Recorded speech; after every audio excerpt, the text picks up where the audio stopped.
बिस्मिल्लाहिर्रहमानिर्रहीम। अस्सलाम वालेकुम। मैं हूं करामत मुगल और मेरे साथ हैं सईद बलोच साहब, सीनियर साहबी हैं, सुप्रीम कोर्ट कवर करते हैं।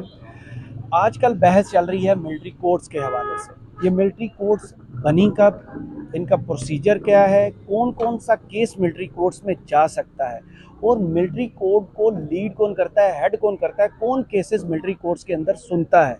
इस सारे मामले के बारे में बात करते हैं सईद बलोच साहब से। सईद बलोच साहब, बताइएगा मिलिट्री कोर्ट्स कब बनी, इनकी हिस्ट्री क्या है और मौजूदा दौर में अब दोबारा मिलिट्री कोर्ट्स का इतना शोर मच रहा है और उसके ख़िलाफ़ मिलिट्री कोर्ट्स के अंदर जो केस चलना शुरू, उनको रोकने के लिए भी दरख्वास्त अभी ज़ेर समाअत है। मिलिट्री कोर्ट्स होती क्या हैं और बनी कब हैं? बहुत शुक्रिया करामत मुगल साहब। देखें, दो ऐसे कवानीन हैं जिसके तहत मिलिट्री कोर्ट्स के अंदर मुकदमात चलाए जाते हैं। एक तो ऑफिशियल सीक्रेट एक्ट है जो अंग्रेज़ों के ज़माने में बना, प्री पार्टीशन यानी जो तकसीम हिंद है उससे भी पहले की बात है, 1923 में ये बना। फिर इसके अंदर मुख्तलिफ वक्त गुजरने के साथ साथ अमेंडमेंट्स होती रहीं। लेकिन इस वक्त भी जो पाकिस्तान के अंदर जो ऑफिशियल सीक्रेट एक्ट लागू है ये 1923 का ही बना हुआ जी, है। बिल्कुल उसी सही। को तसलसल उसका आ रहा है, उसमें तरमीम हो रही हैं। वक्त के साथ साथ जब ज़रूरत पेश आती है तो तरमीम की जाती हैं, लेकिन नाम उसका आज भी वही है जो उस वक्त रखा गया था, जो गोरे ने बनाया था। तो ये एक तरह के हमारे मुल्क के अंदर जो मुख्तलिफ वो एक आ रही है ना, विरासत आ रही है गोरों की, उनमें से एक ये विरासत भी है। और दूसरा जो कानून है वो है आर्मी एक्ट, जो 1952 में बनाया गया। फिर वक्त गुजरने के साथ साथ इसके अंदर भी मुख्तलिफ तरामीम की गई। 2017 में भी एक तरमीम की गई। तो मिलिट्री कोर्ट्स जो बनती हैं वो बुनियादी तौर पर इन्हीं दो कवानीन के तहत जो है वो कायम की जाती हैं। दो तरह के मुकदमात अगर हम उनकी बात करें वो बनते हैं। एक तो ये है कि मिलिट्री कोर्ट्स जो फौज के अंदर, नेवी के अंदर, एयरफोर्स के अंदर, मतलब इसमें ये सिर्फ आप समझिए कि जो मुसल्लह अफवाज के जो तीनों मुसल्लह अफवाज हैं उसके एहलकारों के लिए, उनके अफसरान के लिए जो डिसिप्लिन की खिलाफ वर्जी करें उनके खिलाफ मिलिट्री कोर्ट्स, वो तो हर वक्त डिसिप्लिन के तहत उनके अंदर कार्रवाई होती रहती है। लेकिन दूसरा जो मामला है वो बनता है किसी सिविलियन का मिलिट्री कोर्ट्स के अंदर ट्रायल करना, आजकल ज़ेर समाअत है। जेर बहस है। अब जब सुप्रीम कोर्ट में इस केस की समाअत हो रही थी तो इसमें दो केसेस हैं जिनका बार बार हवाला दिया जा रहा है। एक FB अली के नाम से एक केस है जो सुप्रीम कोर्ट में पहले चला, फिर एक लियाकत के नाम से एक केस है जो सुप्रीम कोर्ट में चलता रहा। उसमें एक हवाला जाता है 1996 में, जब मुमकिन तौर पे फौज के अंदर एक समझे कि एक बगावत वाली सूरत हाल पैदा हुई थी और बहुत सारे लोग वो थे जो शायद शरीयत नाफिज करना चाहते थे। जी जी। और उसी का ये तसलसल था कि 1997-98 में फिर वो मिलिट्री कोर्ट्स बनी और उन्होंने अपने जो एहलकार और अफसरान थे उनके खिलाफ कार्रवाई की।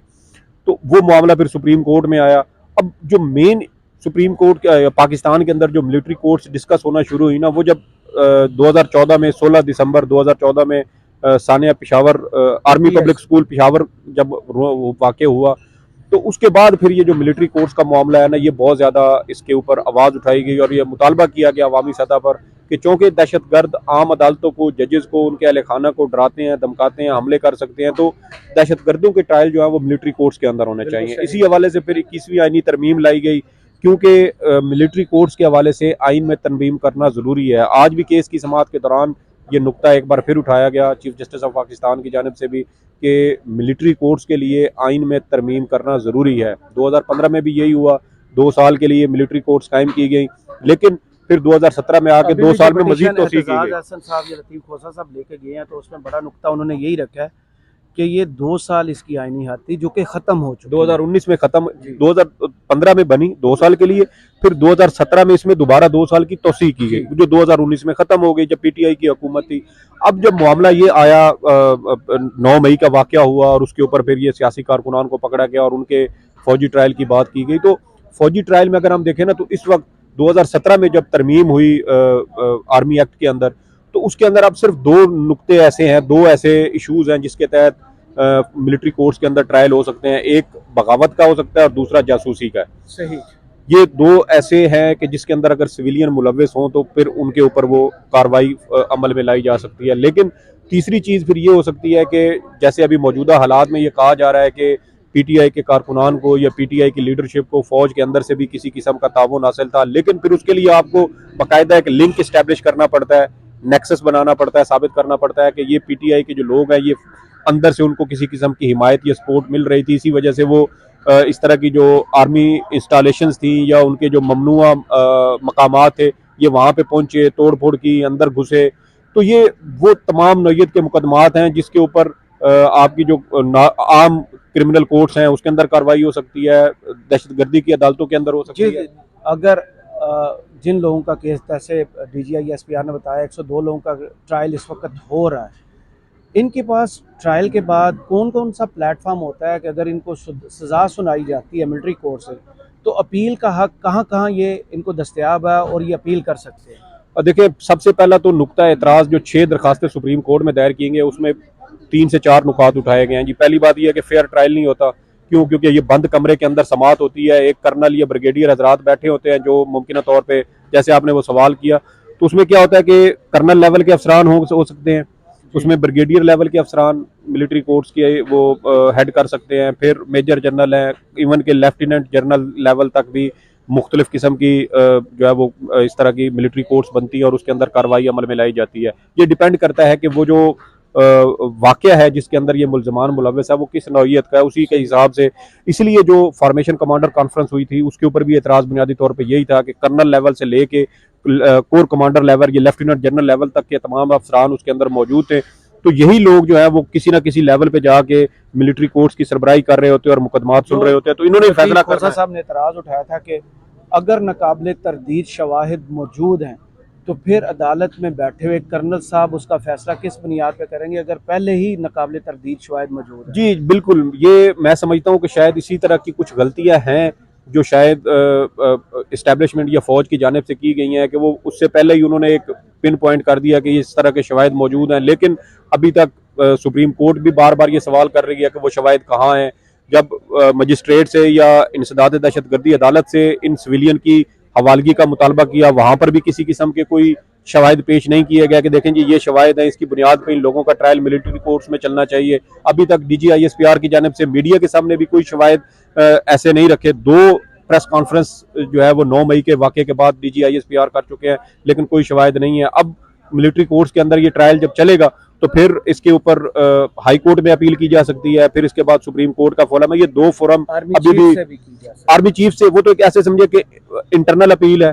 उस अपील के बाद भी इन तमाम जो अफराद हैं जो मुमकिन तौर पर जिनके अंदर ये चलाया जाएगा, केस चलेगा, तमाम 102 अफराद को सजा सुनाई जाती है मिलिट्री कोर्ट की तरफ से, उनको रखा क्या जाता है? जो आम जेलें हैं पुलिस के पास, कस्टडी पुलिस के उसमें होती हैं सुपरविजन में, या इनके लिए जेलें भी अलग से? जी, अमूमी तौर पे जो आम जेलें हैं उन्हीं के अंदर इनकी वो सजाएं इनकी पूरी करवाई जाती है। लेकिन एक हैरानकुन बात यह है कि सुप्रीम कोर्ट में समाअत के दौरान हमें इस बात का भी इल्म हुआ कि जो सिविलियन अदालतें हैं उसके अंदर इन्हीं जराइम की सज़ा बहुत ज़्यादा सख्त है बनिस्बत फौजी अदालतों में। मतलब कि फौजी अदालतों में एक शख्स जो शायद जिसको साल 6 महीने या 2 साल की सजा हो, मुमकिन तौर पे अगर वो इंसदाद दहशतगर्दी अदालत में उसका केस चले, हो सकता है उसको 7 से 8 साल की सजा हो। तो ये मुख्तलिफ इशूज़ हैं, नुकात हैं जो सुप्रीम कोर्ट में भी ज़ेर बहस आए हैं। अब देखना ये है कि जब ये मुकदमात मिलिट्री कोर्ट्स में चलते हैं, अभी तक जो आज भी अटार्नी जनरल ने सुप्रीम कोर्ट को आगाह किया, उन्होंने यही बताया कि इब्तदाई तफ्तीश चल रही है। मेरे ख्याल में वो जो एक गलत फहमी पैदा हो रही है ना कि DGI SPR ने कहा कि हमने कार्रवाई का आगाज कर दिया है, जबकि दूसरी जानिब जी, वो शायद वो इब्तदाई तफ्तीश जो आज भी अटार्नी जनरल ने कहा कि फौज अपने तौर पर भी उन 102 अफराद के बारे में तफ्तीश कर रही है, और ये भी इम्कान है कि इन 102 अफराद में से बहुत सारे लोग वो भी हैं जो शायद इस पहले मरहले से ही वो उनको रिहा कर दिया जाए और उनके साथ उनके बारे में कोई ऐसे शवाहिद ना हो। ख्वाजा आसिफ साहब वज़ीर दिफा हैं, वो बार बार आजकल हर इंटरव्यू में एक जुमला लाजमन बोलते हैं कि 25 अफराद का केस इमरान खान हुकूमत ने मिलिट्री कोर्ट्स में भेजा था। ये फैक्ट क्या दुरुस्त है? देखें, बिल्कुल भेजा था, लेकिन शायद ख्वाजा साहब ये भूल जाते हैं कि 2017 में जब इनको उस वक्त मिलिट्री कोर्ट्स को तौसीह दी गई थी तो उस वक्त पाकिस्तान मुस्लिम लीग नून की हुकूमत थी। तो वो जो तौसीह का प्रोसेस है वो उनकी हुकूमत में ही हुआ था और वो 2 साल के लिए थी, और उसकी मंजूरी आपके पार्लियामान ने दी थी, आपके सेनेट ने दी थी, और उसके बाद ये सारा प्रोसेस मुकम्मल हुआ था। तो ये सुप्रीम कोर्ट ने भी उन्हें वैलिडेट किया। जी, सुप्रीम कोर्ट उनको पहले ही वैलिडेट कर चुकी थी। तो ये इल्जाम इस वजह से लगाना कि ये PTI ने किया था, तो एक प्रोसेस जो आप शुरू करके गए थे वो PTI के दौर में उनकी हुकूमत में आके वो खत्म हुआ है। 2019 के बाद फिर दोबारा से मिलिट्री कोर्ट्स में तौसीह नहीं की गई। अगर वो दोबारा होती तो मेरे ख्याल में वो सारा बर्डन जो है उसका वो पाकिस्तान तहरीक इंसाफ के ऊपर आता, लेकिन 2017 में नून लीग की हुकूमत थी और जो 2 साल की तौसीह की गई थी उसका सारा जो बोझ है या वजन है वो मुस्लिम लीग नून की हुकूमत के ऊपर आता है। तो आपके नॉलेज में है कि इस वक्त मुल्क में कितनी मिलिट्री कोर्ट्स जो हैं वो कोई काम कर रही हैं?